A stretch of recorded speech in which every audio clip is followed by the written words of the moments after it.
السلام عليكم ورحمة الله وبركاته. وعليكم السلام ورحمة الله وبركاته.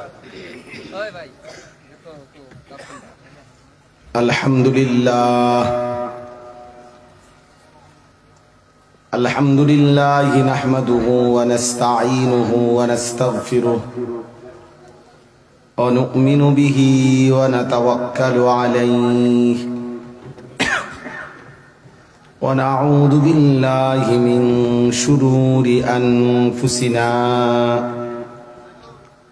ومن سيئات أعمالنا من يهده الله فلا مضل له ومن يضلله فلا هادي له ونشهد أن لا إله إلا الله وحده لا شريك له ونشهد أن سيدنا وحبيبنا ومولانا محمدا عبده ورسوله أما بعد فأعوذ بالله من الشيطان الرجيم بسم الله الرحمن الرحيم سبحان الذي أسرى بعبده ليلا من المسجد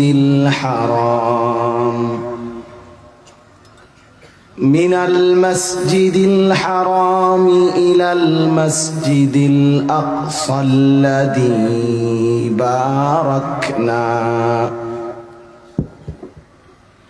الذي باركنا حوله لنريه من آياتنا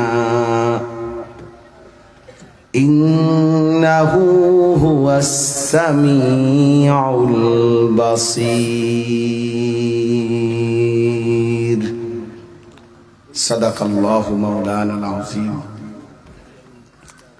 وقال نبينا صلى الله عليه وسلم ما رأيت مثل الجنة نام طالبها وما رأيت مثل النار نام هاربها.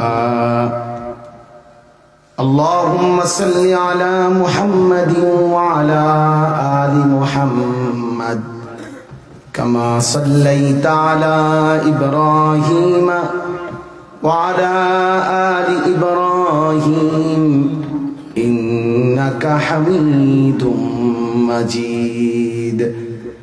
اللهم بارك على محمد وعلى آل محمد كما باركت على إبراهيم وعلى آل إبراهيم إنك حميد مجيد. سبحانك لا علم لنا إلا ما علمتنا إنك أنت العليم الحكيم.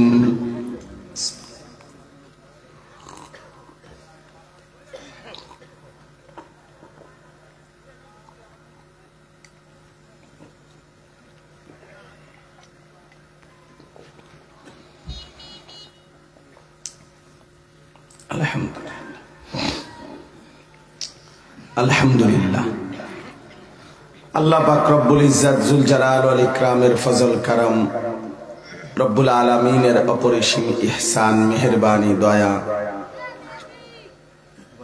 আল্লাহ তাআলা আমাদেরকে আজ 20 জানুয়ারি 2025 রোজ সোমবার হবিগঞ্জ সৈয়দাবাদ জামিয়া হাফিজিয়া দারুল হিকমা মাদ্রাসা ও এতিমখানার উদ্যোগে আজকের এই ইসলামিক সম্মেলনে আল্লাহ তাআলাই আমাদেরকে আসবার বসবার আল্লাহর জন্যই জমা হওয়ার তৌফিক দান করেছেন। এজন্য আমরা সকলেই বলি আলহামদুলিল্লাহ। কষ্ট করেই যেহেতু বসছেন, রাত অনেক হয়েছে, এরপরেও আপনারা সবরের সাথে মহব্বতের সাথে আল্লাহর জন্যই বসছেন। আল্লাহ তাআলা আপনাদের এই সবর, আপনাদের এই বসার মধ্যে বরকত দান করেন। যেহেতু কষ্টই করছেন, এজন্য আমার অনুরোধ হলো সবাই মিলে ঘুম না যেয়ে, না জুরাইয়া, মনোযোগ দিয়ে আল্লাহর কথা শুনে, তাইলে বরকত হবে, নিজের জন্য ভালো হবে, কষ্টটা কাজে লাগবে। আর মনোযোগের জন্য এই যাদের হাতে মোবাইল, এই মোবাইলগুলো নামায় ফেলেন। আমরা দয়া করে সবাই মিলে আন্তরিকতার সাথে আল্লাহর কথা শুনি। আমি এটা বললাম, এরপরে যদি কাউরে ধমক দিতে হয় তা আপনি শরম পাইবেন, লজ্জা পাবেন। এই জন্য হাতে ধরে মোবাইল রেকর্ড করবেন না, এমনি শুনেন। ছেলেরা তোমরাও বাবা এমনি শুন, আমাদের দিকে তাকায়া শুনলে বরকত হবে। মোবাইলটা নিয়ে খসর খসর করলে এটা আসলে সুন্দর না। এটা নিয়ে সব কিছুই উঠাইতে হবে, এটা জরুরি না। আমাদের ওয়াজই তো মাকসাদ, ওয়াজ আছে মোবাইল, হাজার হাজার ওয়াজ, যেটি ওয়াজ আছে এটি শুনি না লোক নাই, আর নতুন করে আর উঠাইয়া লাভ নেই। এই জন্য সামনাসামনি শুনলে বরকত বেশি, নজরে নজরে বরকত হয়, সিনায় সিনায় বরকত হয়। এক খানা বখানা, এক সিনা বসিনা, এটা নিয়ম হলো। বুজুর্গরা বলে এক ঘর থেকে আরেক ঘরে আগুন লাগে, যদি এ ঘরে আগুন জ্বলে, লাগিয়া গেলে পাশের ঘরেও আগুন লাগে। তো এক দিল থেকে আরেক দিলে আল্লাহ তাআলার মহব্বত জ্বলে। এজন্য কোনো আল্লাহওয়ালা, কোনো আলেম, কোনো দিনদার মানুষের কাছে যদি কেউ বসে, তাহলে তার দিলের মধ্যেও আল্লাহ তাআলার মহব্বত তৈরি হয়। এই জন্য এটা জরুরি। তোমরা নওজোয়ান ছিল, এটা বুঝো। মূলত সংস্পর্শের মধ্যে ফায়দা বেশি। অর্থাৎ কোনো আলেম, কোনো মুত্তাকি, কোনো আল্লাহওয়ালা তার কাছে বসলে, তার দিকে তাকাইলে, তার দোয়া নিলে, তার কথা মনোযোগ দিলে, শুনলে, এতে ফায়দা বেশি, জীবনে পরিবর্তন আসে। একজন মানুষের উচিত ধীরে ধীরে নিজেকে পরিবর্তন করে। এটাই বুদ্ধিমানের কাজ, বিবেকবানের কাজ। যে যে অবস্থায় আছি, যদি এই অবস্থাতেই পড়ে থাকি, তাহলে আখেরাত কেমনে হবে? আখেরাত অনেক লম্বা সফর প্রিয় বন্ধু, কবর অনেক লম্বা, আখেরাত অনেক লম্বা, হাসরের মাঠ অনেক লম্বা, ফুলসেরাত অনেক লম্বা, দুনিয়া একদমই সামান্য। ফামা মাতাউল হায়াতিদ দুনিয়া ফিল আখিরাতি ইল্লা কলিল। আল্লাহ তাআলা বলে, বান্দা, আখিরাতের তুলনায় দুনিয়া একদমই সামান্য, কলিল। ও ভাই, আপনারা দাঁড়ায় আছেন কেন? বসেন, বসেন। যে কদ্দুর শুনেন বসে শুনেন, যে যখন চলে যাবেন কোনো সমস্যা নেই। আপনারা যে এতজন বসে আছেন, আমরা এটাই তো অবাক। আলহামদুলিল্লাহ। তো বলতেছিলাম, আল্লাহ তাআলা বলেন, ফামা মাতাউল হায়াতিদ দুনিয়া ফিল আখিরাতি ইল্লা কলিল। আখিরাতের তুলনায় দুনিয়ার জীবন একদমই কলিল, সামান্য। আল্লাহ তাআলা বললেন, যিনি বানাইছেন দুনিয়া, তিনি বললেন এটা সামান্য, অল্প। কোরআনুল কারীমের মধ্যে আল্লাহ তাআলা বলেন, ওমা হাদিহিল হায়াতুদ দুনিয়া ইল্লা লাহবু ওয়া লাইব। দুনিয়ার জীবন আর কিছুই নয়, শুধুই তামাশা, খেলাধুলা। মানুষ সারাক্ষণ খেলে না, কিছুক্ষণই খেলাধুলা করে। এজন্য দুনিয়া একটা খেলাধুলা, তামাশা, মালা ঠোলা, এই ক্ষণিকের হুলস্থুল, এরপরে কবরে চলে যাও। আল্লাহকুমুত তাকাসুর হাত্তা যুরতুমুল মাকাবির। আল্লাহ তাআলা বলে, বান্দা দুনিয়া বাড়াইবার নেশায় আখিরাত ভুলে গেলা, দেখবা এরই মধ্যে একদিন তুমি পৌঁছে গেছো কবরে। হাত্তা যুরতুমুল মাকাবির, এরই মধ্যে তুমি একদিন কবরে পৌঁছে গেছো। এই দেখতে দেখতে একদিন নাই, দেখতে দেখতে একদিন হায়াত ফুরায় গেছে। এজন্য দুনিয়া একদমই ছোট্ট, সামান্য, আখিরাত অনেক লম্বা। উলামায়ে কেরাম, মুহাদ্দিসিনে কেরাম, কারো কারো বর্ণনা হলো সর্বশেষ যেই ব্যক্তি কবরে যাবে, শেষ যার মৃত্যু হবে কিয়ামতের দিন, ইসরাফিল ফু দিলে, তো এই শেষ ব্যক্তিটাও কবরে হতে পারে অপেক্ষা করতে হবে 40,000 বছর। হাসরের ময়দানের একদিন, হাসরের ময়দানে আল্লাহ তাআলা বিচার করবেন, কয়দিন সেটা আল্লাহই জানেন। আর সেই যে কয়দিনে হোক, তার মধ্যে একদিন হলো 50,000 বছর। কোরআন শরীফের আয়াত, ফি ইয়াউমিন কানা মিকদারুহু 50,000 সানা, একদিন 50,000 বছর। ফুলসিরাত যেটা পার হতে হবে সকলকে, ইমানদারকেও নাফরমানকেও, নবী, আউলিয়া, সিদ্দিক, শহীদ, সবাইকে ফুলসিরাত পার হইতে হবে। ওয়া ইম মিনকুম ইল্লা ওয়ারিদুহা, কোরআন শরীফের আয়াত। আল্লাহ বলেন, তোমাদের মধ্যে কেউই হবে না এমন যাকে এটা পার হতে হবে না, সকলকেই পার হতে হবে, সমস্ত আম্বিয়াকেও, সমস্ত মানুষকেও। সেই ফুলসিরাত নবীজি বলছেন 30,000 বছরের রাস্তা। তাহলে আপনি এই তিনটা শুধু এবার মিলান তো, কবরের 40,000 বছর, হাসরের ময়দানের 50,000 বছর, এর 90,000, আর ফুলসিরাত 30,000, 1,20,000 বছরের রাস্তা। 1,20,000 দিন না, 1,20,000 বছর। তো প্রতি বছরের 12 মাস, এগুলো মিলান, প্রতি মাসের 30 দিন, এগুলো মিলান, প্রতিদিনের 24 ঘন্টা, এগুলো মিলান। আচ্ছা, তো সর্বশেষ যে লোকটা কবরে গেছে তারে না 40,000 বছর, এখন যারা কবরে গেছে, নবী সাল্লাল্লাহু আলাইহি সাল্লামের জামানায় যারা মারা গেছে, ইব্রাহিম আলাইহিস সালামের জামানায় যারা কবরে গেছে, নূহ আলাইহিস সালামের জামানায় যারা কবরে গেছে, ওই যে নূহ নবীর যে জাতিকে আল্লাহ ধ্বংস করে দিয়েছে, তারা কবরে আজকে কত বছর।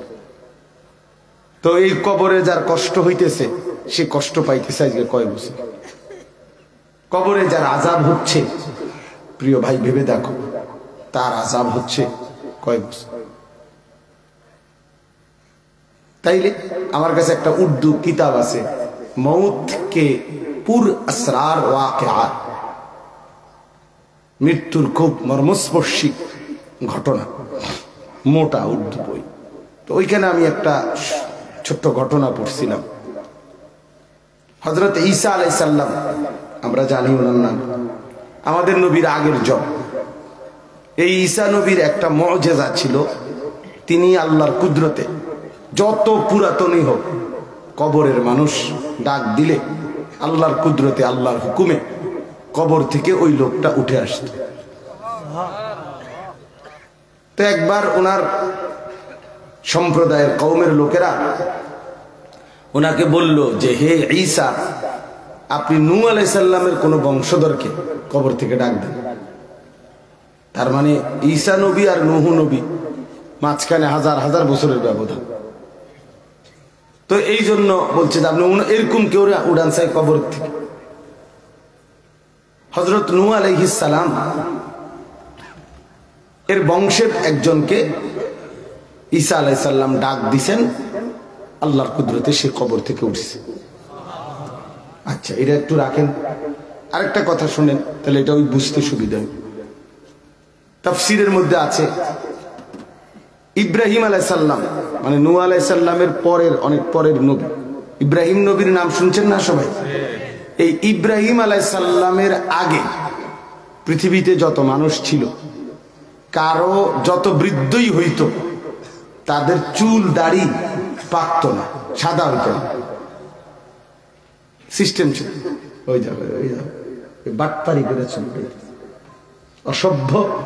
মানে তার কথা হইলো হুজুর বললো আমি শুনবো, তো তোমার মতো অপদার্থ সামনে কি শুনবা বলো বাবা? তুমি তো এখনই শুনলা না একজন আলেমের কথা, তো তুমি যে এরপরে কিছু শুনবা এটা কি বোঝা যায়?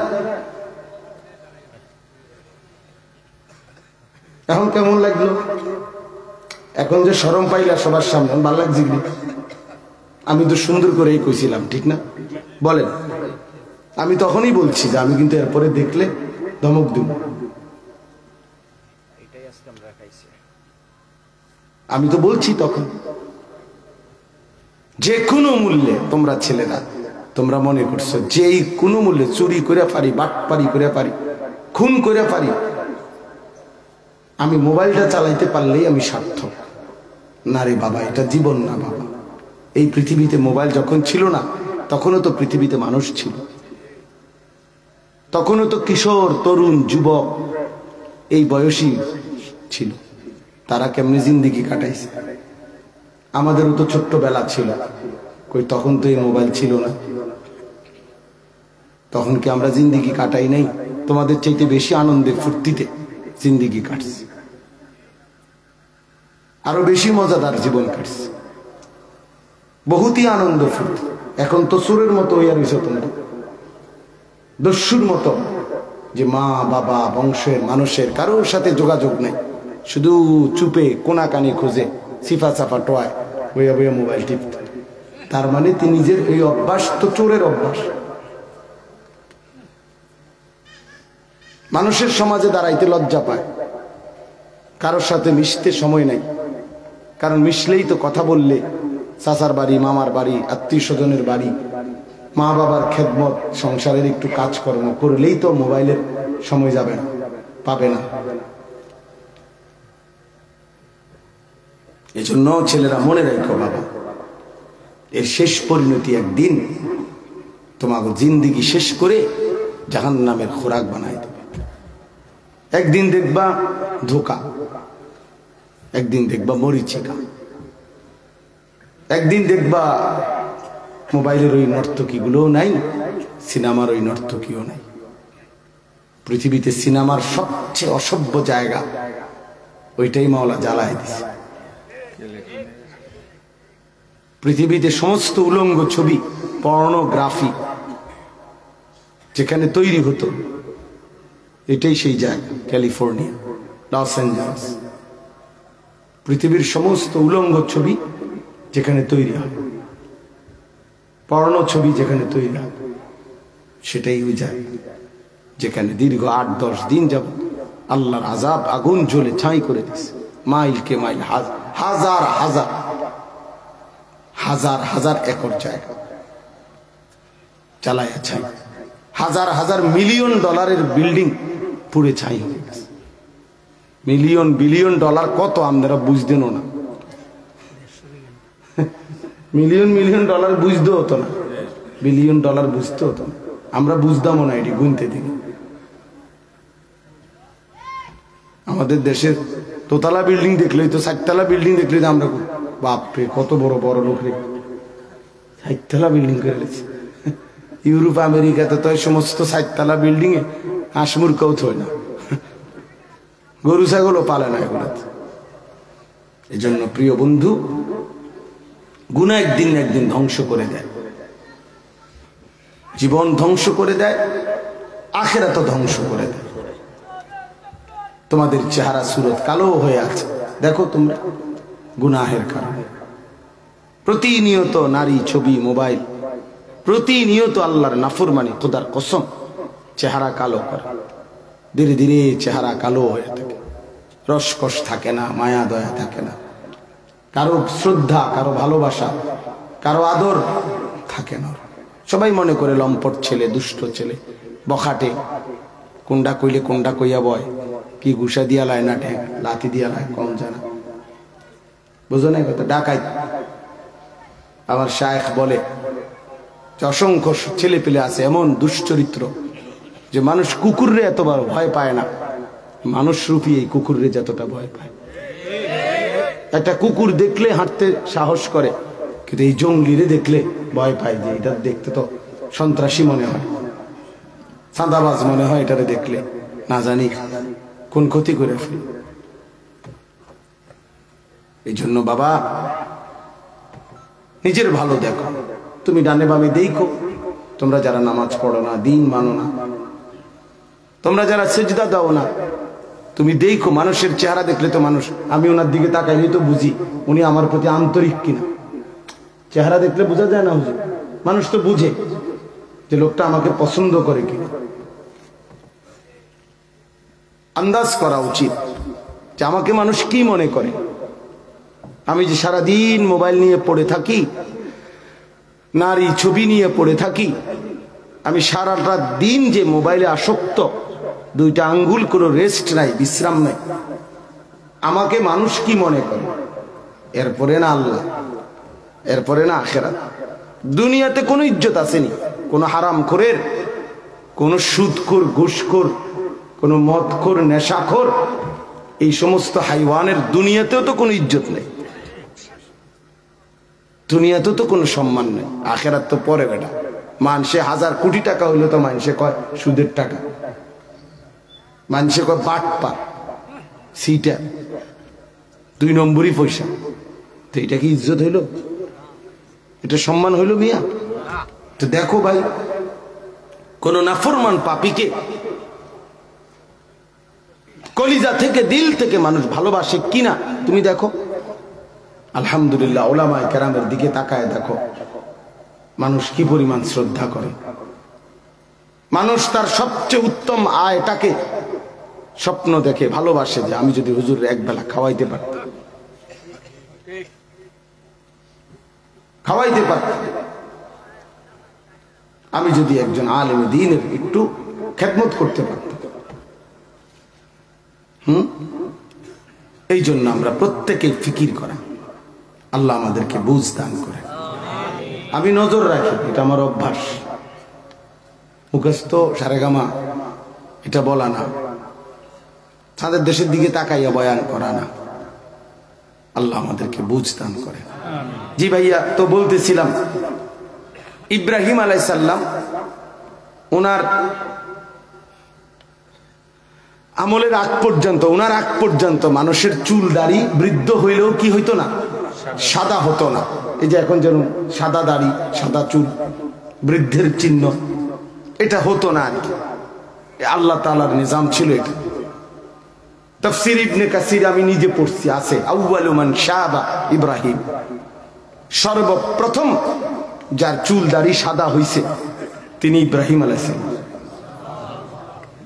তো লোকেরা ওনার এই চেহারা দেখা, ওনার কওমের যারা নাফরমান তারা বলতে লাগছে, তুমি যে বাপ দাদার ধর্ম ছেড়ে দিছো এই জন্য চেহারা পাল্টায় গেছে। তখন ইব্রাহিম আলাইহিস সালাম তাফসীরে লিখছে, আল্লাহ তাআলাকে জিজ্ঞেস করছে, ইয়া রাব্বি মা হাদা শাইব, আয় আল্লাহ আমার এই বৃদ্ধ সাদা চেহারা এটার কারণটা কি? এটা কি? লোকে আমাকে এটা সেটা বলে।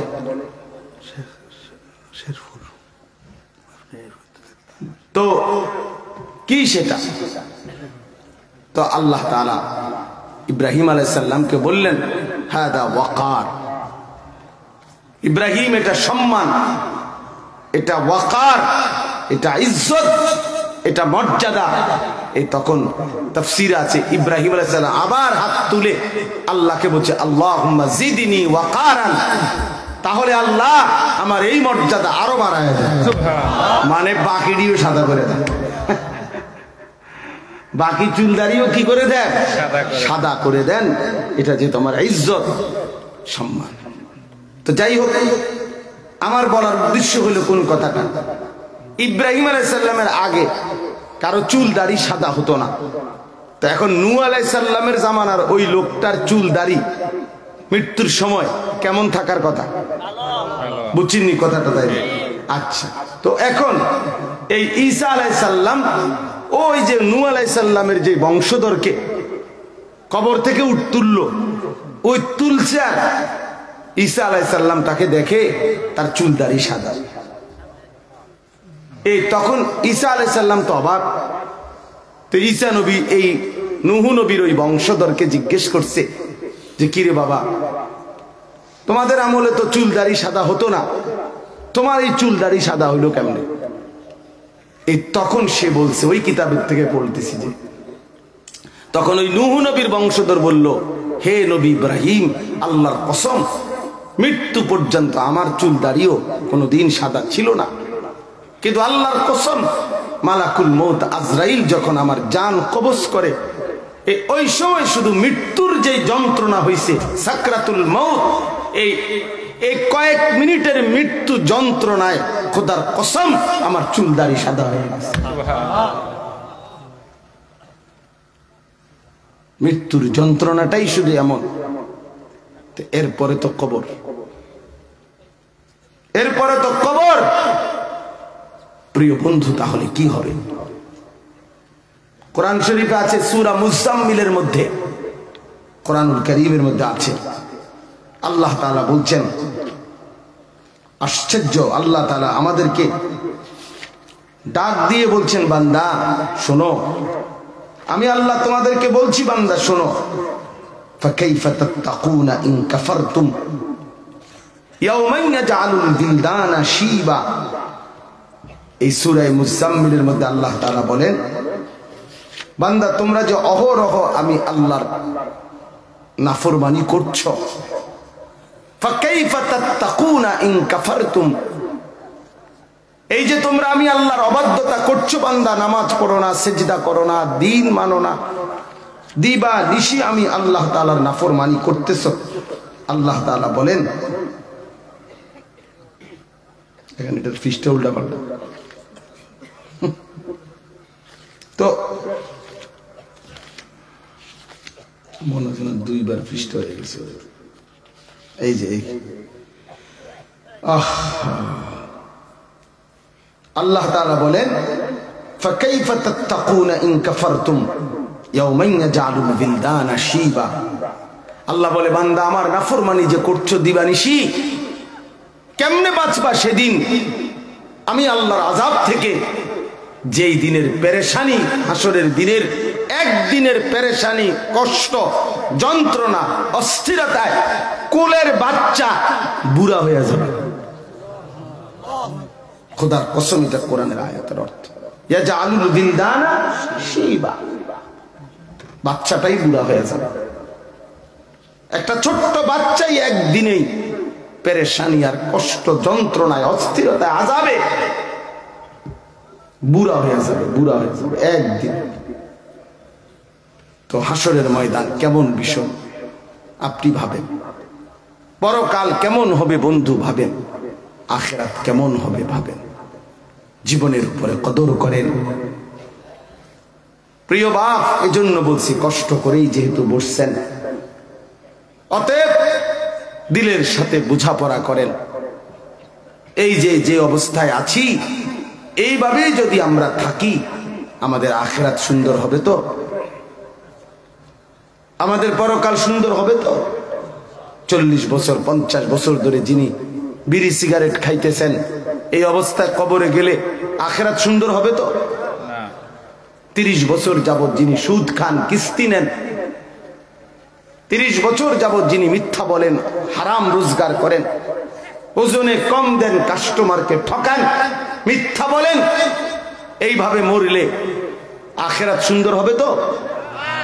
বাবা, তোমরা যারা ছেলেরা এক ওয়াক্ত নামাজ পড়ো না, প্রিয় ভাই আমার, বলো বাবা, এই অবস্থায় মৃত্যু হলে কবর কি হবে তোমার? আখিরাত কি হবে? পৃথিবীতে প্রতিনিয়ত আযাব গজব আসে, প্রতিনিয়ত মানুষের উপরে মুসিবত আসে। বিশ্বাস করেন, যত দিন যাচ্ছে আযাব গজবের মাত্রা তত বেড়ে যাচ্ছে। হাদিসের মধ্যে আছে, আল্লাহ তাআলা নবী বলছেন, আখিরি জামানায় ধারাবাহিক তোমাদের উপরে আযাব আসবে। ফারতাকিবু ইনদা যালিকা রিহান হামরা, লাল বাতাস বইবে, আগুনের বাতাস, ওয়া জালজালাতান,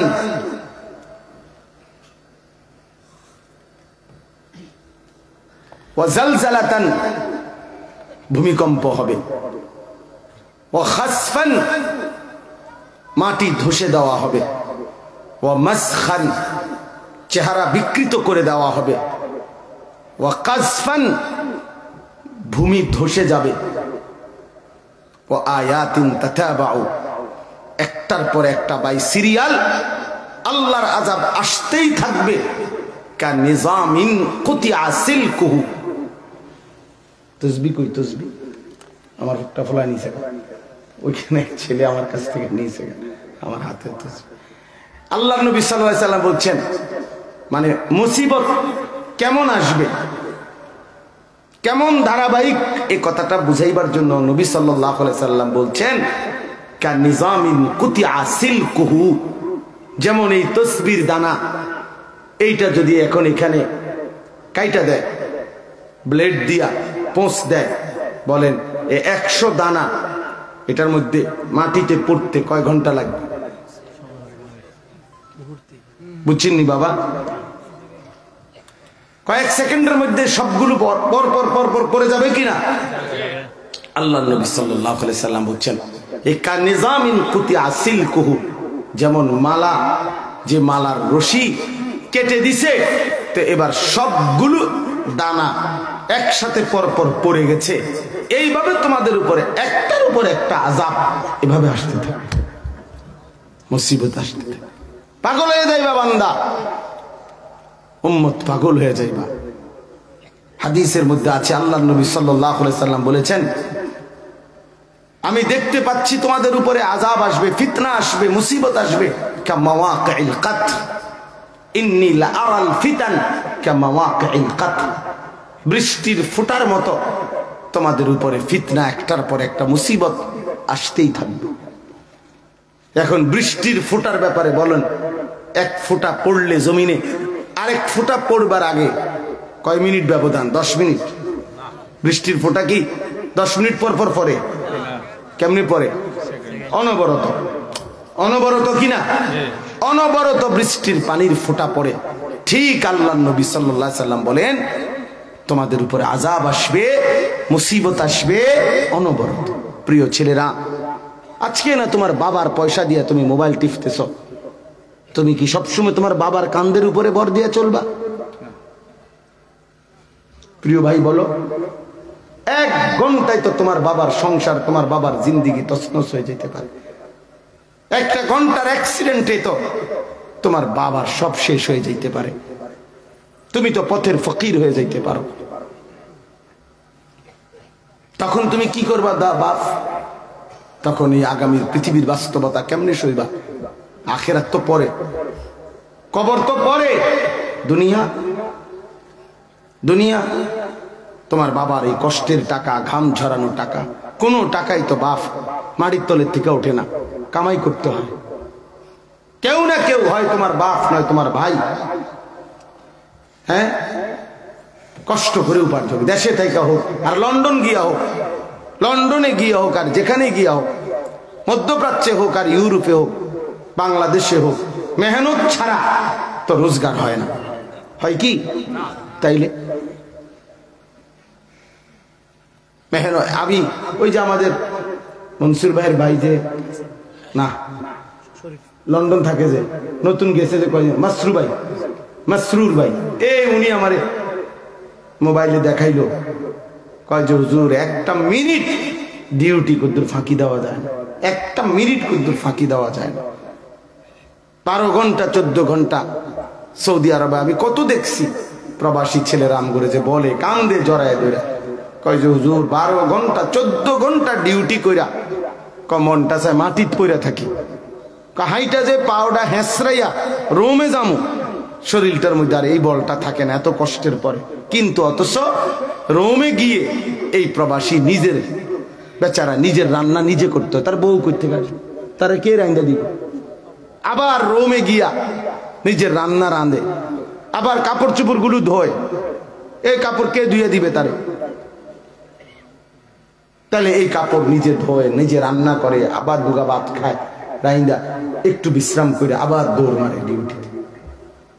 এত কষ্ট করে উপার্জিত টাকা তোমার বাবার হোক, ভাইয়ের হোক, প্রিয় সন্তান সেই অনাদরে অবহেলায় নারী দেখতে দেখতে, ছবি দেখতে দেখতে, মানুষের ফালতু বিভিন্ন ছবি নিজের মোবাইলে দেখতে দেখতে দেখতে দেখতে অনাদরে এইভাবে বানের পানির মতো টাকাগুলো শেষ করে দিচ্ছ। এটা তো ইনসাফ না বাবা।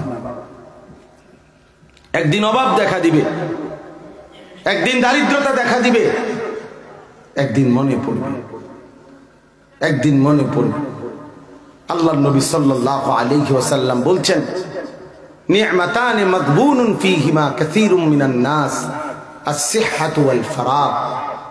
দুইটি নিয়ামত মানুষ যখন থাকে কদর করে না। আল্লাহর নবী বলেন, একটা হচ্ছে সুস্থতা, শরীর এখন সুস্থ, এখন দুনিয়াও কামাই করতে পারতা, আখিরাতও কামাই করতে পারতা, কদর করলা না, অসুস্থ হয়ে গেলে বুঝবা। আরেকটা হলো ওয়াল ফারাগ, এখন অবসর আছে, এখন সুযোগ আছে, এখন কাজে লাগাইলা না, একদিন ব্যস্ততা চলে আসবে, সেদিন আর উপার্জনের সময়, আখিরাত কামাই করার সময় আর মিলবে না, আর মিলবে না। এই জন্য আমি অনুরোধ করছি, দয়া করে মেহেরবানি করে আমরা প্রত্যেকে ইনশাআল্লাহ নিজের হায়াত, নিজের জিন্দেগি, নিজের আখিরাতের ফিকির করে। আখিরাতকে অস্বীকার করার কোনো সুযোগ নাই। প্রিয় ভাব, আপনাদেরকে বলি বাবারা, আখিরাতকে আপনি আড়াল করবার কোনো সিস্টেমে নাই। কাজে যেটা আপনাকে গ্রহণ করতেই হবে, আপনি যেহেতু মরতেই হবে, কবরে যেতেই হবে, আখিরাতে হাসরের ময়দানে দাঁড়াইতেই হবে। অতএব একটা জিনিস হইল, কোনো না কোনো ভাবে, বাবুরে আমি বুঝছি না, আমি গ্রামের মানুষ, নয়সই বলিয়া আমনে পাশ কাটটা গেলেন, আমরা আমনের করে থাক মুরব্বী মানুষ, ওনারে ছাইড়া দাও, এটা তো দুনিয়া হইতে পারে বাপ। আখিরাত তো মুরব্বী না জওয়ান, যুবক না বৃদ্ধ, নারী না পুরুষ, গ্রামের না শহরের, শিক্ষিত না মূর্খ, দিন আই না দিন খায় না রাতে খায় ইত্যাদি তো কোনো বিষয় না রে বাপ। হাসরের ময়দানে তো আমাকে, তোমাকে, আপনাকে, জওয়ানকে, বুড়োকে আল্লাহর সামনে দাঁড়াইতে হবে, হবে কিনা? আলা ইয়াদুন্নু উলাইকা আন্নাহুম মাবউসুন লিয়াউমিন আযীম ইয়াওমা ইয়াকুমুন নাসু লিরাব্বিল আলামিন। কোরআনুল কারীমে আল্লাহ বলেন, বান্দা কেন গুনাহ ছেড়ে দিচ্ছ না, নাফরমানি কেন ছাড়ছ না, আল্লাহর নাফরমানি কেন ছাড়ছ না বান্দা? আল্লাহ নবীকে বলেন, বন্ধু আপনি আমার নাফরমান বান্দাকে জিজ্ঞেস করেন, হে নাফরমান, তুমি কি মনে করেছো তুমি কি কবর থেকে হাসরের ময়দানে উঠবা না? আলা ইয়াদুন্নু উলাইকা আন্নাহুম মাবউসুন। আল্লাহ বলে, জিজ্ঞেস করে দেখেন না, কি ভেবেছো যুবক, তুমি কি হাসরের ময়দানে যাবা না? হারামখোর বাবা, সুদখোর বাবা, তুমি কি আসো হাসরের ময়দানে যাইবা না বাপ? বেপর্দা বোনকে বলো, বেহায়া নারীকে বলো, মা বোন তুমি কি কোনোদিন মরবা না? তোমার কি খবর হবে না? তুমি কি আখিরাতে আল্লাহর মুখোমুখি হবে না? সেদিন কেমনে জবাব দিবা মাওলার সামনে? লিয়াউমিন আযীম ইয়াওমা ইয়াকুমুন নাসু লিরাব্বিল আলামিন। আল্লাহ বলেন, আখিরাত সে তো বড় ভয়ানক দিন, হাসরের মাঠ বান্দা বড় ভয়ানক দিন। সেদিন কিন্তু কোটি কোটি মানুষ সব আমি আল্লাহর সামনে দাঁড়িয়ে থাকতে হবে, দাঁড়িয়ে থাকতে হবে। 50,000 বছরের এক একদিন, যদি একদিনও হয় বিচার, তাইলেও তো বাবা 50,000 বছর। এই 50,000 বছর খোদার কসম একটানা দাঁড়িয়ে থাকতে হবে। আল্লাহর নবী বলেন, মাউদাউ কাদামিন, নবীজি বলছেন, দুইটা পাও রাখতে যেটুকু জায়গা, খোদার কসম এটুকু জায়গার বেশি এক সুতা জায়গা দিবে না। সামনে পিছনে ডানে বামে সরতে পারবে না। ফাইদা নুফিখা ফিস-সূর ফালা আনসাবা বাইনাহুম ইয়াওমাইদিন ওয়ালা ইয়াতাসাআলুন। আল্লাহ বলেন ইসরাফিল যখন ফু দিবে, হাসরের মাঠ যখন কায়েম হবে, সব মানুষ যখন দাঁড়াবে, খোদার কসম আল্লাহ বলে কেউ কাউকে আত্মীয়তার বংশের সম্পর্কের কোনো পরিচয় দিবে না। ফালা আনসাবা, কোনো নসব চলবে না, কোনো বংশ পরিচয় চলবে না। ওয়ালা ইয়াতাসাআলুন, কেউ কাউকে কিছুই জিজ্ঞেস করবে না। আল্লাহ পাক বলেন ওয়াজিআ ইয়াউমা ইদিন বিজাহান্নাম, হাসরের ময়দানে ফেরেশতারা ৭০,০০০ আগুনের শিকলের মধ্যে বাইদা জাহান্নামকে হাসরের মাঠে আনবে। হাসরের মাঠে যখন জাহান্নামকে আনবে, জাহান্নামের আগুনের তীব্র চিৎকার গর্জন যখন বের হবে, খোদার কসম বন্ধু পুরা হাসরের মাঠ একসাথে চিৎকার দিবে। সমস্ত হাসরবাসী একসাথে চিল্লায়া বলবে ইয়া রব্বি নফসি নফসি, আল্লাহ আমাকে বাঁচান, আমাকে বাঁচান, আমাকে বাঁচান, আমাকে বাঁচান, আল্লাহ আমাকে বাঁচান। ফেরেশতারা ডাক দিয়ে বলবে, নবীজি বলছেন ফেরেশতা ডাক দিবে, ইব্রাহিম নবীকে ফেরেশতা বলবে ইব্রাহিম, ওই যে ছেলেটা দেখা যায় এটা আপনার ছেলে ইসমাইল, ওই আপনার সন্তান, ওর জন্য কিছু বলবেন কিনা? ইব্রাহিম নবী বলবেন ইয়া রব্বি নফসি নফসি, আল্লাহ আমাকে বাঁচান, ওরটা ও দেখুক। ইয়াকুব নবীকে ফেরেশতারা বলবে, হে নবী ইয়াকুব, ওই যে ছেলেটা এটা আপনার ছেলে ইউসুফ, গত 40টা বছর দুনিয়ায় 40 বছর লাগাতার আপনি যেই ছেলেকে হারিয়ে কাঁদছিলেন, 2টা চোখ অন্ধ বানায় ফেলছিলেন, সাদা করে ফেলছিলেন, ওয়াবিয়াদ্দাত আইনাহু মিনাল হুজন ফাহুয়া কাযীম। আল্লাহ কোরআনে বলেন ইউসুফের শোকে ইয়াকুব নবীর 2টা চোখ সাদা হয়ে গেছে, অন্ধ হয়ে গেছে। এটা সেই ছেলে ইউসুফ, আজ হাসরের ময়দানে কিছু বলবেন কিনা? আল্লাহর কসম ইয়াকুব নবী বলবে ইয়া রব্বি নফসি নফসি, মাওলা আমাকে বাঁচান, আমাকে বাঁচান, ওর বিষয়টা ওই নিজে দেখুক। আপনি কি, আমি কি, কি ভাইবে আল্লাহর নাফরমানি করছেন বাপ? প্রতি বছর একটা মাহফিল করতে হয় দেখা করা না রে বন্ধু, এমন যেন না হয়, এমন যেন না হয় বন্ধু। ছেলেরা তোমাদেরকে বলি বাপ, এই মনে করো আমি একজন বক্তা, কিছু মানুষ এখন আমার ওয়াজ শুনতে পছন্দ করে, এই জন্য আমিও আইলাম, এই হুজুরের ওয়াজ অনেকেই পছন্দ করে, আমিও কুদ্দুর শুনলাম। না রে ভাইয়া, এই জন্য আসলে কোনো লাভ হয় না। কি লাভ, কি লাভ হবে? আমারে দেখে চলে গেলাম মনে করো, এরপরে তুমি তোমার মতো, আমি আমার মতো। সেই যে ঘর থেকে আমরা বের হই আর 1 সপ্তাহ 5 দিন পর পর ঘরে যাই। শুক্রবার দিন বের হয়েছি, বৃহস্পতিবার দিন এখনো দুয়ারে দুয়ারে, এখন এখান থেকে আবার ফিরতে হবে যশোর, কালকে মাহফিল, আগামীকাল মঙ্গলবার, তারপর দিন মাহফিল খুলনা, এরপর দিন কুমিল্লা ফেরা, আল্লাহ যদি ফেরা হায়াতে বাঁচলে, না বাঁচলে পথেই পড়ে গেলাম। এই জন্য ভাইয়া এই এক জিন্দিগি আল্লাহর জন্য ফেরি করা, আখিরাতের ফেরি করা। এই জন্য আমি সব ছেলেদেরকে, বাবাদেরকে অনুরোধ করলাম, বাবা নিজের ভালো দেখেন, নিজের কল্যাণ দেখেন, নিজের ভালো দেখেন। শুধু ওয়াজ শুনতে হয় বলে শুনলেন এমন যেন না হয়, এমন যেন না হয়। নিজের ভালো যদি মনে না পড়ে, সে সুস্থ মানুষ না। যে নিজের ভালো মন্দ বুঝে না, যে পাক না পাক বুঝে না, যে পায়খানা আর পেশাব আর পবিত্র কিছু বুঝে না, সে তো পাগল ভাইয়া। যে সুদ আর হালাল এটার মধ্যে পার্থক্য করতে পারে না, সে তো পাগল বাপ। যে হালাল হারাম চিনে না, জায়েজ না জায়েজ বুঝে না, পাক না পাক বুঝে না, সে তো সুস্থ না, সে তো পাগল, সে তো মাতাল। পাগলে না সবকিছু হাতায়, পাকও চেনে না, না পাকও চেনে না বেচারা, যেহেতু ব্রেনের সমস্যা। তোমার কি সমস্যা? আল্লাহ তাআলা তো আকল দিছেন, দিল দিছেন, দিমাগ দিছেন, বুঝ দিছেন, সমঝ দিছেন, সব দিছেন বাবা।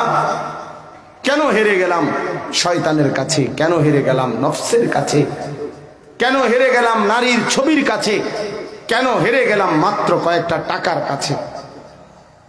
একজন চা দোকানদার, আপনি বলেন আপনি কয় টাকা কামাই কইরা দিন শেষে নয়তো 300 টাকা লাভ হইছে? একটা অটো ড্রাইভার প্রতিদিন 50,000 টাকা কামাই করে না? কথা বলেন না কেন? একটা সিএনজি ড্রাইভার মালিক জমা দিয়া গ্যাস ট্যাস খরচ গিয়া প্রতিদিন 30,000 টাকা কামাই করে। তো 1,000 টাকা, 1200 টাকা, 800 টাকা, 300 টাকা, 500 টাকা অটো ড্রাইভারের হয়তো বেশি পায়। এই মাত্র 300 টাকা আজকে সারাদিনের যাইয়া থুইয়া খরচাপাতি শেষে আর রইল 500 টাকা রইল। মাত্র 500 টাকার জন্য মুসলমানের বাচ্চা 5 ওয়াক্ত নামাজ ছেড়ে দিলি। এই বেঈমান, কামটা করলি কি? আরে নাফরমান, কামটা করলি কি? হুদাই 500 টাকার লাগিয়া আল্লাহরে ছেড়ে দিলি, 1000 টাকার জন্য আল্লাহকে ছেড়ে দিলা। ছেলেরা বলো বাবা, বলো বাবা, একটা মোবাইল দেখতে দেখতে, নারী দেখতে দেখতে, ছবি দেখতে দেখতে আল্লাহকে বাদ দিয়ে দিলা। মালিক চিনলা না? তোমার ভিতরে শাহওয়াত, কামনা, বাসনা, তোমার ভিতরে যে একটা চাহিদা, যৌন চাহিদাই ধরো, এটা তো আল্লাহ দিছে, এটা তোমার বাপের না। তো আল্লাহ যদি তোমার শরীরের অঙ্গ নষ্ট করে দেয়, তোমার যৌবনের ক্ষমতা যদি নষ্ট করে দেয়, তোমার আব্বা, তোমার 14 গোষ্ঠী তোর হারবাল বড়ি খাওয়াইও আনতে তো তোমার হারবাল বড়ি খাওয়াইও ফিরে থাকতো না। তুমি কেন চরিত্র নষ্ট করে দিলা? আখলাক নষ্ট করে দিলা কেন? আখিরাত বরবাদ করে দিলেন কেন বাপ? আপনারা যারা বিড়ি খান, আপনারা কেন বিড়ি খান বলেন? আপনি আখিরাতে যাবেন না? আপনাদের যাদের ঘরে রঙিন টেলিভিশন চলে, বলেন প্রতিদিন নাচ গান নাটক সিনেমা আপনাদের ঘরে চলে, এটা গুনাহ না? ওই মিয়া বলেন না কেন? এটা গুনাহ কিনা বলেন? তো এই অসভ্যতা, এই নাফরমানি, খোদার লানত আপনাদের ঘরে আর কতদিন চলবে? আপনি মরতেন না? বলেন মিয়া। যারা বাটপারি হারাম রোজগার করেন, নাফরমান, তুমি মুসলমান আর কতদিন বাটপারি করবা? কই বউ বাচ্চা খুশি হয়েছিনি সিটারি কইরা? একটা সুদখোরের বউ তো তার উপরে খুশি না? আমরা জানি না? আমরা চিনি না মিয়া? ঢাকা শহরে জুমা পড়াই, জুমার মুসল্লি কমপক্ষে 10 থেকে 12,000, শুধু জুমার মুসল্লি। চিনি না? মানুষের বড় লোকের খোঁজ খবর রাখি না আমরা? কান্দে, শিক্ষারে কান্দে। আমরা জানি মিয়া, জানি তো আমরা কতজনে দোয়া তো চায়, চোখের পানি ফেলে, বাহিরে না দুনিয়াবাসী দেখতেছে কোটি কোটি টাকার মালিক, কলিজার ভিতরে ধাউ ধাউ করে আগুন জ্বলে, জাহান্নামের আগুন জ্বলে, জাহান্নামের আগুন জ্বলে আপন সন্তানের যন্ত্রণায়। আপনার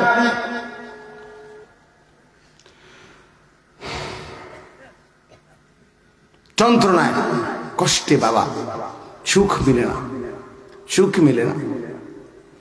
এজন্য আমরা দয়া করি, রাত গভীর, অনেক ঠান্ডা, কুয়াশা, আমি আপনাদের কাছে অনুরোধ করি বাবা, মহান আল্লাহ পাক রব্বুল আলামিন আমাদেরকে একজন শ্রেষ্ঠ রাসূল দিয়েছেন। আহা বাবা, জানেন না কত বড় শ্রেষ্ঠ নবী আমাদেরকে আল্লাহ দিয়েছিলেন।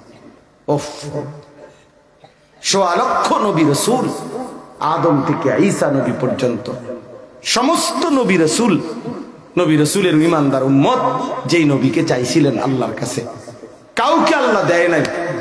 সেই প্রিয় বন্ধু আমাদেরকে দিয়েছেন, আমাদেরকে দিয়েছেন।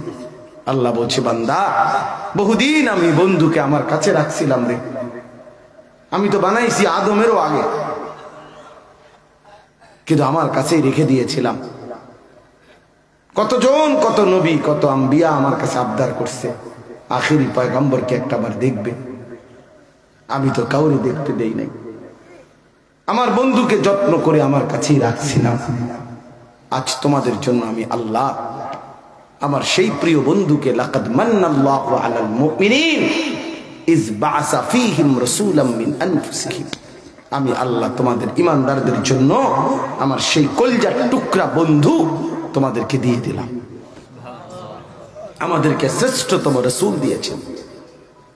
নবী সাল্লাল্লাহু আলাইহি সাল্লামের চাইতে আযীমুশ শান, ইজ্জত ওয়ালা, শান ওয়ালা, আজমত ওয়ালা আর কে হইতে পারে? হইতে পারে কেউ? আর তো কেউ নেই। আল্লাহ তাআলা যেমন সৃষ্টিকর্তা হিসাবে তুলনাহীন, ইনি মুহাম্মদ সাল্লাল্লাহু আলাইহি সাল্লাম তিনিও সৌন্দর্য, গুণ, সর্বগুণে তিনিও তুলনাহীন, তুলনাহীন। वो खालिकियत में बेमिसाल, ये हुस्न सीरत में बेमिसाल। हाँ, وأحسن منك لم تر قط عيني وأجمل منك لم تلد النساء। নবীর সাহাবী হাসান ইবনে সাবিত, একজন সাহাবী, নবীজির বিখ্যাত সাহাবী রাদিয়াল্লাহু তাআলা আনহু, নবীজির সামনে বসে, নবী উপস্থিত, এরকম নবীজির চেহারা মুবারকের দিকে তাকাইয়া বলছে, ইয়া রাসূলুল্লাহ, আপনার চাইতে সুন্দর, এমন সুন্দর আমি এই দুই নয়নে আর কাউকে দেখিনি। ওয়া আজমালু মিনকা লাম তালিদিন নিসাউ, আপনার চাইতে সুন্দর কোন মা কোনদিন কাউকে জন্মই দেয়। আপনি শ্রেষ্ঠ, আপনি সর্বশ্রেষ্ঠ। মহান আল্লাহ পাক রব্বুল আলামিন সর্বগুণে নবীজিকে শ্রেষ্ঠ বানিয়েছেন। দুনিয়াতে অসংখ্য মর্যাদা নবীজিকে আল্লাহ দিয়েছেন, আখিরাতে অগণিত মর্যাদা আল্লাহ তাআলা নবীর জন্য বরাদ্দ রাখছেন। নবীকে দুনিয়াতেও সম্মানিত করছেন। আল্লাহ বলছে, বন্ধু দুনিয়ার জমিনে যেদিন যখনই দেখবেন, আপনি চারদিকে তাকায় দেখেন আজান হচ্ছে, আমি আল্লাহর নামের সাথে আপনার নাম বলতেছি। ইকামত হচ্ছে, আমি আল্লাহর নামের সাথে আপনার নাম বলতেছে। ওই আমার বান্দা নামাজ পড়তেছে, দেখেন আত্তাহিয়াতুর পরে নামাজের মধ্যেও আপনার নাম বলতেছে, আল্লাহুম্মা সাল্লি আলা মুহাম্মদ। ওই মাটির নিচে কবরে দেখেন মুনকার নাকির দুই ফেরেশতা, দেখেন, শুনেন আপনি, এই দুই ফেরেশতা কবরের বাসীকে প্রশ্ন করে, তো আমার নামও জিজ্ঞেস করে, আপনার নামও জিজ্ঞেস করে। দেখেন, যেখানে আমি আল্লাহর আলোচনা, ইজা যুকিরতু যুকিরতা মাই, আমার আলোচনা, আমার ইজ্জতের গুণগান যদি চলে, আপনি রাসূলুল্লাহর সম্মান ইজ্জত চলতে থাকবে। যেখানে আমি আল্লাহর গুণগান, সেখানে আপনি বন্ধুর গুণগান। ইজা যুকিরতু যুকিরতা মাই, হাদিসে কুদসি এটা। আল্লাহ বলছে, আমি আলোচিত হলে আপনিও আলোচিত হবেন। বান্দা আমার নাম নিলে আপনার নামও নিবে, আপনাকেও স্মরণ করবে যুগ যুগ ধরে, যুগ যুগ ধরে। তাইলে সেই আল্লাহ পাক রব্বুল আলামিন আমাদের নবী সাল্লাল্লাহু আলাইহি ওয়াসাল্লামকে একটা সর্বশ্রেষ্ঠ ইজ্জত দিছিলেন। আমি শুধু এই কথাটা বললেই শেষ। সর্বশ্রেষ্ঠ একটা ইজ্জত দিছিলেন, সেটা হলো 11 বছর পরে নবীজি সাল্লাল্লাহু আলাইহি সাল্লাম মক্কার জীবনে কালেমার দাওয়াত দিতে দিতে, মক্কাবাসীর জুলুম অত্যাচার সইতে সইতে 11 বছর পরে নবীজি তায়েফ গেছিলেন। তায়েফেও কালেমার দাওয়াত দিতে দিতে তারা কেউ কালেমা গ্রহণ করে নাই, বরং অজোরে পাথর মেরে তায়েফবাসী নবীজিকে বের করে দিছে।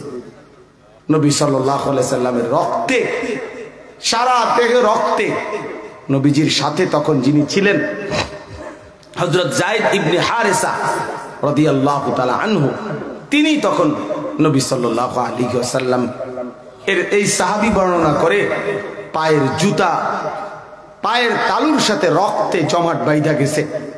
নবী সাল্লাল্লাহু আলাইহি সাল্লামের জুতা আমি খুলতে পারতেছিলাম না রক্তের কারণে। হযরত যায়েদ বলেন নবীজির পবিত্র দেহ থেকে রক্ত নিয়ে মুছে মুছে আমি আমার গায়ে মাখছিলাম, এত রক্ত ঝরছে আল্লাহর নবী সাল্লাল্লাহু আলাইহি সাল্লামের দেহ মোবারক থেকে। এই তায়েফের ময়দান থেকে যখন নবী রক্তাক্ত হয়ে মক্কায় আসছে, মক্কার কাফেররা তখন নবীজিকে খুব বিদ্রুপ ঠাট্টা তিরস্কার করছে, মস্কারি করছে। মুহাম্মদ, তোমার মক্কাতেও সম্মান নাই, তায়েফেও সম্মান নাই, তোমারে সবাই পাথর মারে, বাচ্চারাও পাথর মারে। তুমি বললা তোমার নাকি আল্লাহ আছে, তোমার সাথে আল্লাহ আছে, তোমারে আল্লাহ অনেক ভালোবাসে, মহব্বত করে, কই কিচ্ছুই তো দেখলাম না। এইগুলো যখন দিন রাত বলতেছিল, এই তখন আল্লাহ পাক রব্বুল আলামিন হযরত জিবরাইলকে পাঠালেন, বললেন জিবরাইল যাও, বেঈমানরা বলতেছে আমার বন্ধুর নাকি মর্যাদা নাই, সম্মান নাই, আজকে আমি আমার বন্ধুকে ইজ্জত দেব, সম্মান দেব, যাও বন্ধুকে আমার আরশে আজিমের মেহমান খানায় নিয়ে আসো। তো আল্লাহ তাআলা নবী সাল্লাল্লাহু আলাইহি সাল্লামকে জমিন থেকে আরশে আজিমে আল্লাহ তাআলার মেহমান হিসেবে মেরাজে নিয়ে আসলেন। এই মেরাজ নবী সাল্লাল্লাহু আলাইহি ওয়াসাল্লামের জিন্দেগীর সর্বশ্রেষ্ঠ মর্যাদা, শ্রেষ্ঠতম জায়গা আল্লাহ তাআলা এমন স্থানে উঠাইলেন, আরশে আজিমে তুলে আল্লাহ নবীকে বললেন, বন্ধু আমার গোটা সৃষ্টি আপনার কদমের নিচে, আপনি আমার সমস্ত সৃষ্টির উপরে, অতএব আপনার মর্যাদা এটাই, আমি আল্লাহর পরে আমার গোটা সৃষ্টির উপরে আপনি রাসূলুল্লাহ সাল্লাল্লাহু আলাইহি ওয়াসাল্লাম, আপনার মর্যাদা, আপনাকে সর্বশ্রেষ্ঠ মাকামে আজকে আমি আনলাম। তো নবী সাল্লাল্লাহু আলাইহি সাল্লামকে আল্লাহ তাআলা আদর করলেন, কথা বললেন, মনে হয় যেন আমি বলি আরই মহাব্বতে, মনে হয় তায়েফের রক্ত মুছে দিলেন, চোখের পানি মুছে দিলেন, আদর সোহাগ করে কথা বললেন। তো সর্বশেষ আল্লাহ নবী সাল্লাল্লাহু আলাইহি সাল্লাম নবীজি আল্লাহ পাকের কাছে বললেন, মাওলা আপনি আমাকে ইজ্জত দিলেন, সম্মান দিলেন, মর্যাদা দিলেন, আমার উম্মতের জন্য কিছু দিবেন না? আমার উম্মতের জন্য কোনো হাদিয়া দিবেন না? এই নবী সেই নবী, দিবা নিশি বাপ এক মুহূর্তে আরশে আজিমের মেহমান হয়েও যিনি তার উম্মতকে বলেন নাই, কখনোই বলেন নাই। রাতের আধারে কাঁদতেন, রাতের আধারে সারা রাত তিনি উম্মতের জন্য দোয়া করতেন। আজ মেরাজে গিয়েও বলছেন, মাওলা আমার উম্মতের জন্য কিছু দিবেন না?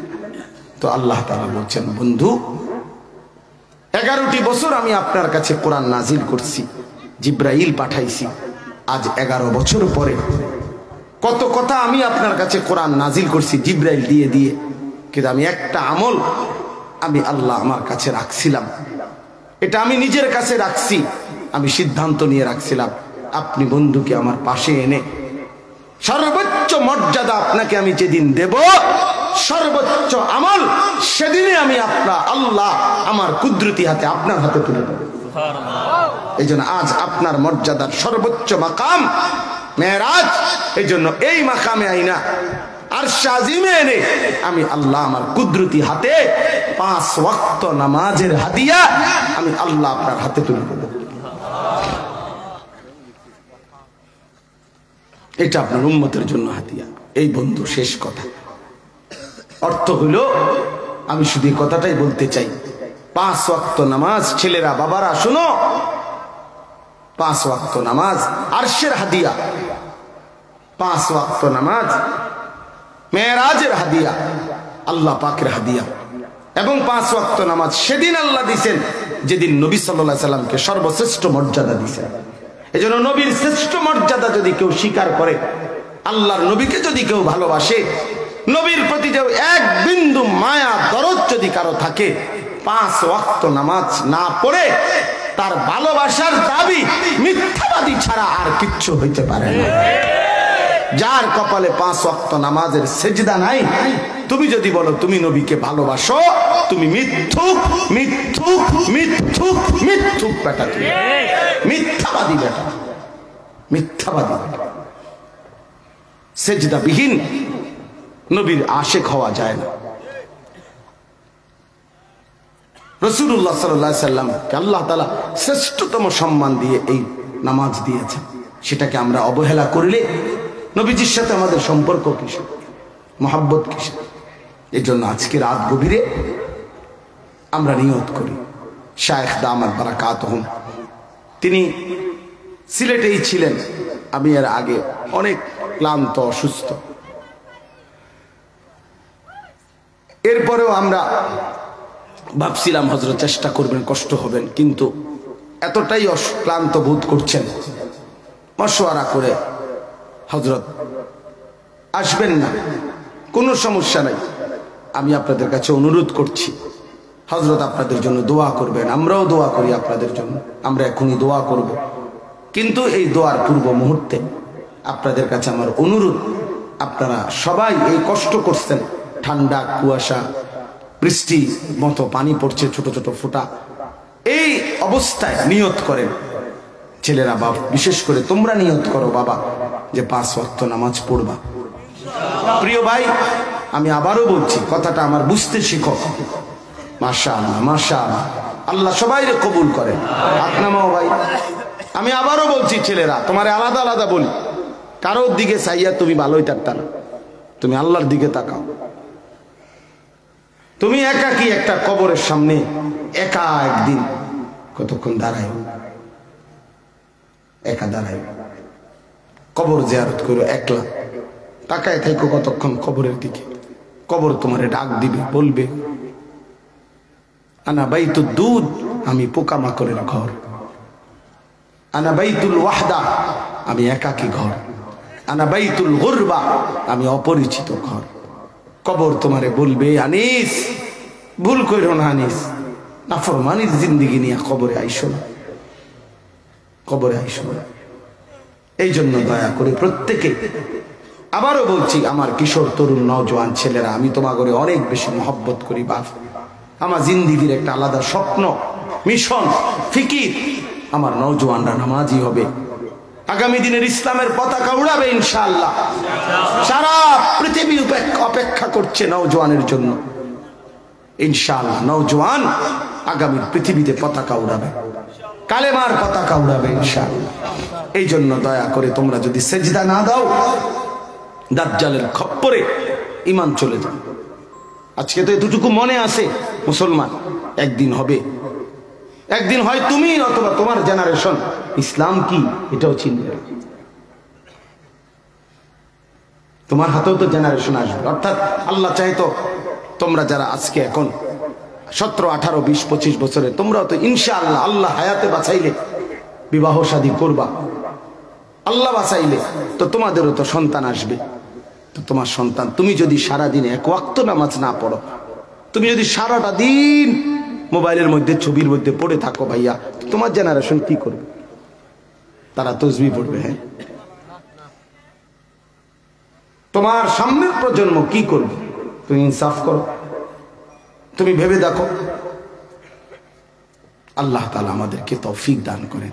এই জন্য আমরা ইনশাআল্লাহ অনুরোধ করলাম, আল্লাহ তাআলা আমাদের সবাইকে কবুল করেন, মঞ্জুর করেন, রহম করেন। আমরা ইনশাআল্লাহ এই দোয়ার মুহূর্তে মাদ্রাসার জন্য, মহিলা মাদ্রাসার কি বললেন, মহিলা মাদ্রাসার ওই কাগজটা, হ্যাঁ মাশাআল্লাহ, কোথায় ভিত্তিপ্রস্তর হবে? আচ্ছা, ইনশাআল্লাহ আমরা যাই হোক। আর মাদ্রাসার নতুন ভবন হবে মহিলা মাদ্রাসার জন্য। আপনারা আলহামদুলিল্লাহ হুজুরের হাতে, মাশাআল্লাহ। তো আপনাদের কাছে আমার শেষ অনুরোধ, আপনারা যদি শেষবারের মতো 1 মিনিট বা 2 মিনিট সময় আর কেউ দিবেন কিনা মাদ্রাসার এই ভবনের কাজের জন্য, যদি ভালোবাসা থাকে, মহব্বত থাকে, যেমন হয়তো যে আমি হুজুরের কাছেই দিতাম শায়েখের হাতে, তো ইনশাআল্লাহ এখন দিতে পারেন, মেহেরবানি করে আপনাদের কাছে অনুরোধ, একেবারে অল্প হোক বেশি হোক। মুফতি মহসিন তার আব্বার মাগফিরাতের জন্য 10 ব্যাগ সিমেন্ট, মাশাআল্লাহ, মুফতি মহসিন বাবার মাগফিরাতের জন্য 10 ব্যাগ সিমেন্ট দিবেন, আল্লাহ কবুল করেন, আমিন আমিন। এরপরে বলেন, দ্রুত বলেন, দ্রুত শেষ করে দিতে হবে। বলেন বাবা আর কেউ দিবেন কিনা? সিমেন্ট দিবেন অথবা অন্য টাকা দিবেন, 1000, 5000, 10000, 2000, যেটুকুই হয় বলেন, বলবেন কিনা? মাশাআল্লাহ, কি নাম চাচা? ইদ্রিস আলী চাচা, মাশাআল্লাহ। চাচা যান সৈয়দাবাদ, 1000 টাকা দিবেন চাচা। এখানে একজন 500 টাকা দিয়েছেন ভাই, 100 টাকা দিয়েছেন, আল্লাহ কবুল করেন। জি চাচা, সালে আহমদ চাচা সাদকপুর, কত? 1000 টাকা, আল্লাহ কবুল। বলেন একটু জলদি বলেন, বললেও শেষ করে দেব, না বললেও। চাচা বাবা বলেন, দেরি করেন না। কত, কি নাম? সাইফুল ইসলাম ভাই, কত? 1000 টাকা, আল্লাহ কবুল করে। বলেন এই অল্প অল্প করেই বলেন, ইনশাআল্লাহ বরকত হবে, ঠকবেন না। মাদ্রাসার জন্য দিলে ঠকবেন না, লস হবে না। বলেন ইনশাআল্লাহ। দেন দেন ইনশাআল্লাহ, অল্প অল্প করেই বলেন। আল্লাহ আপনাদেরকে উত্তম তৌফিক দান করে। বলেন আর কেউ বলবেন কিনা? মাদ্রাসার বড় ছাত্র অথবা একজন দুজন উস্তাদকে কোন যাইতে, ভাইয়া আমাদের কাছে নিয়ে যেতে কোন, খুচরা টাকাই হোক, অল্প 10 টাকাই দেন, 100 টাকাই দেন, দেখবেন মাদ্রাসার সাথে জুড়ে গেছেন। হাসরের ময়দানে আপনার নামে নেকি আছে। আল্লাহ আপনাদেরকে তৌফিক দান করে। আল্লাহুম্মা সাল্লি আলা মুহাম্মদ। যান, কই যাচ্ছে? মাশাআল্লাহ। দেন, সবাই পকেটে হাত দেন, দেখেন কিছু টাকা সহযোগিতা করেন। আল্লাহ আপনাদেরকে উত্তম ভাবে কবুল করেন।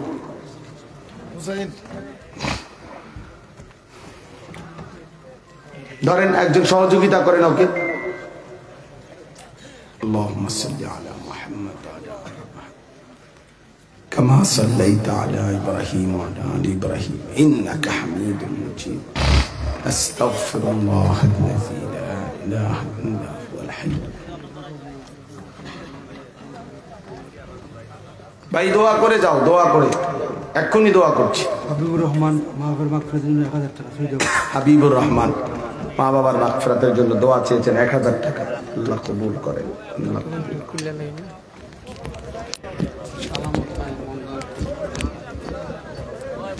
সালামত রহমানদার 100 টাকা। মাশাআল্লাহ।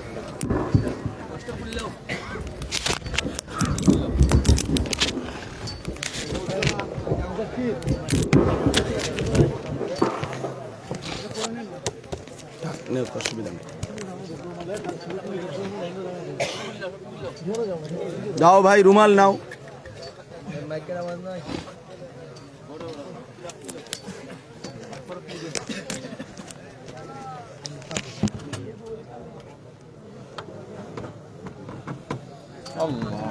اللهم صل على محمد وعلى ال محمد كما صليت على ابراهيم وعلى ال ابراهيم انك حميد مجيد. اللهم بارك على محمد وعلى ال محمد كما باركت على ابراهيم وعلى ال ابراهيم انك حميد مجيد.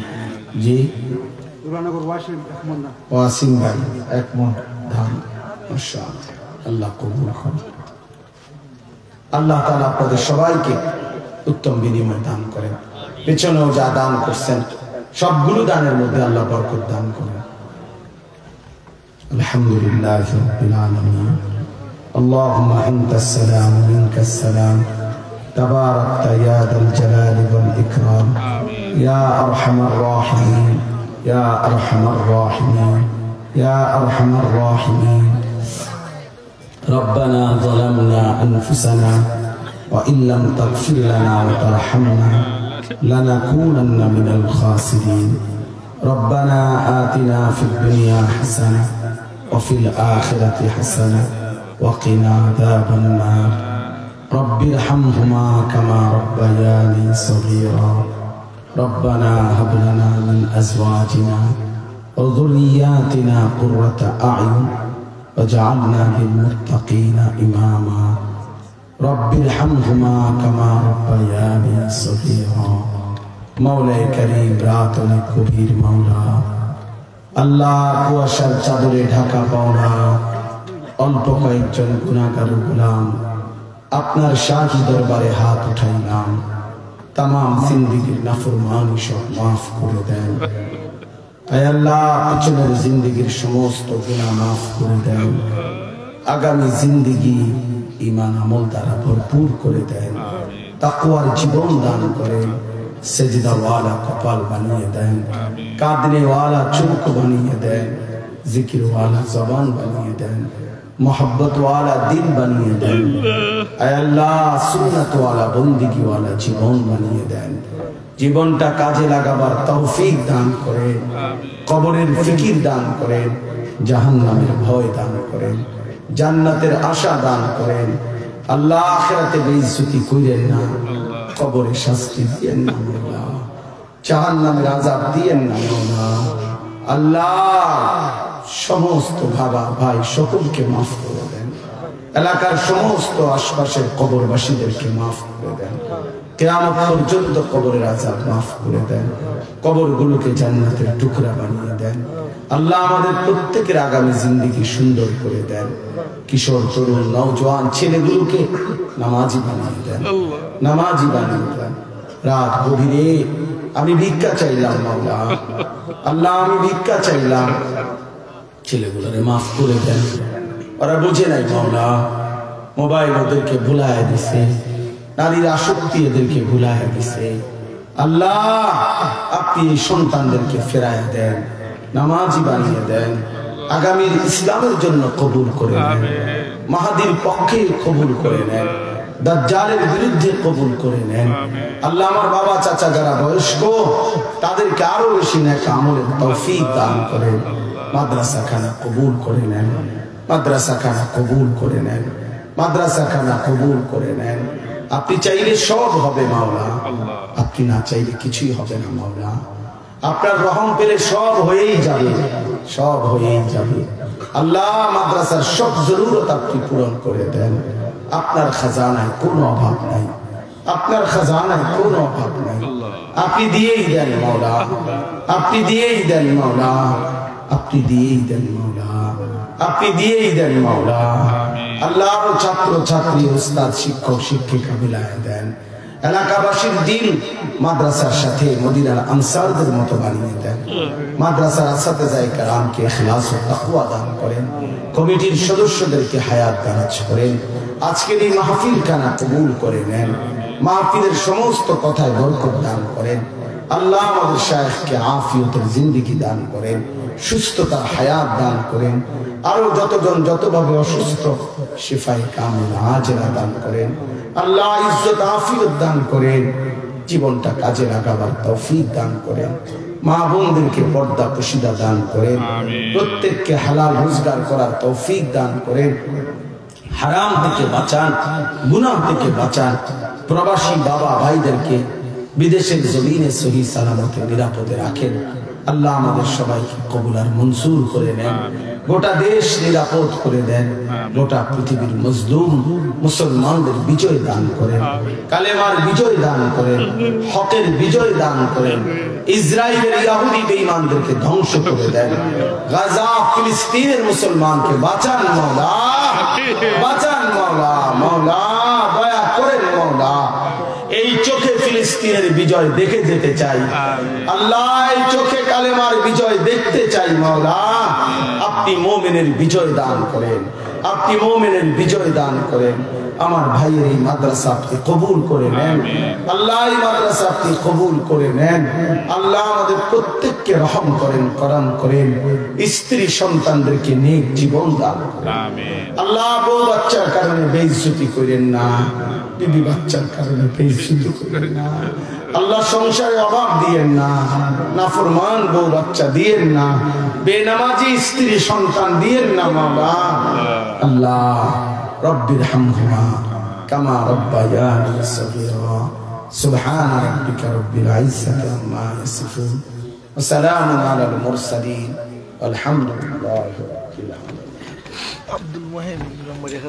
আব্দুল মুহাইমিন 1000 টাকা দিয়েছেন মাশাআল্লাহ আল্লাহ কবুল করুন